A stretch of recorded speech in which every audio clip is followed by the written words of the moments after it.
இந்த big pass சீசன்களில் Sachana மாதிரி ஒரு ஒஸ்ட்டு கேட்டால் நான் வந்து பார்த்ததே இல்லை. இப்போ லைவில் வந்து சாச்சனாவும் தர்ஷிகா உட்காந்து பேசியிருக்காங்க. அப்போ சாச்சனா என்ன சொல்லுது அப்படின்னா, இந்த மாதிரி சௌந்தர்யா வந்து என்னை திட்டுறாங்க. நான் வந்து எல்லாத்துக்கும் மரியாதை தான் கொடுத்துட்ருக்கேன். ஆனால் என்னை வந்து அக்கான்னு கூப்பிடு, நீ எல்லாத்துக்கும் மரியாதை கொடுக்கல அப்படின்னு சொல்லி சொல்கிறாங்க. நான் எந்த இடத்துல யாரை மரியாதை இல்லாமல் கூப்பிட்றேன் அப்படின்னு சொல்லி சொன்னால் அவங்க வந்து சொல்ல மாட்டேங்கிறாங்க.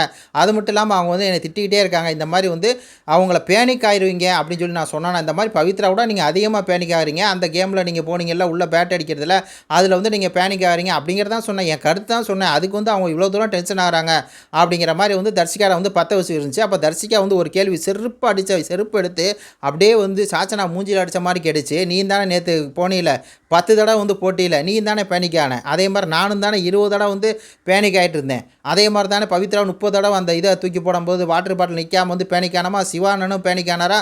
அப்போ சௌந்தர்யா சொல்கிறது கரெக்டு தான். நீ வந்து அந்த வார்த்தையை சொல்லிடக்கூடாது. நீங்கள் வந்து பவித்ராவோட அந்த பேனிக் ஆவீங்க அப்படிங்கிற அந்த வார்த்தையை வந்து சொல்லிடக்கூடாது. அது வந்து உன்னுடைய தப்பு தான் அப்படின்னு சொல்லி ஜசிகா சொன்னோடனே அப்படியே சாச்சனாவோட மூஞ்சியை பார்க்கணும். அப்படியே கருகி போச்சு. அக்கா இல்லைக்கா, நான் என் கருத்து தான் சொன்னேன். எனக்கு வந்து அப்படி தோணுச்சு. பவித்ரா கூட சௌந்தர்யா அப்படி பேனிக்காரன்னு சொல்லி எனக்கு தோணுச்சு அப்படின்னு சொல்லி தர்ஷிகாட்ட சொன்னாங்க. தர்ஷிகா சொல்கிறாங்க, எல்லாத்துக்குமே வந்து ஒரு தயக்கம், ஒரு பேனிக்குங்கிறது ஏதாவது ஒரு இடத்துல வந்து ஆகத்தான் செய்யும். அதை வந்து நம்ம ஒரு விஷயமா சொல்லக்கூடாது. வேணால் பவித்ரா போகணும் அப்படின்னா பவித்ராட்ட இருக்க ப்ளஸ்களை சொல்லலாம். இதில் வந்து பவித்ரா நல்லா பர்ஃபார்ம் பண்ணுவாங்க அப்படின்னு சொல்லலாம். அதை விட்டுட்டு இன்னொருத்தவங்களோட மைனஸ்களை சொல்லிட்டு பேனிக் ஆகணும்னு சொல்லக்கூடாது அப்படின்னு சொல்லி சொன்னோடனே அப்படி சாச்சனா அப்படிங்கிற குரங்குக்கு வந்து செருப்படி கொடுத்த மாதிரி இருந்துச்சு. இது கொடுத்த உங்களுடைய கருத்துக்களை சொல்லுங்கள். நன்றி, வணக்கம்.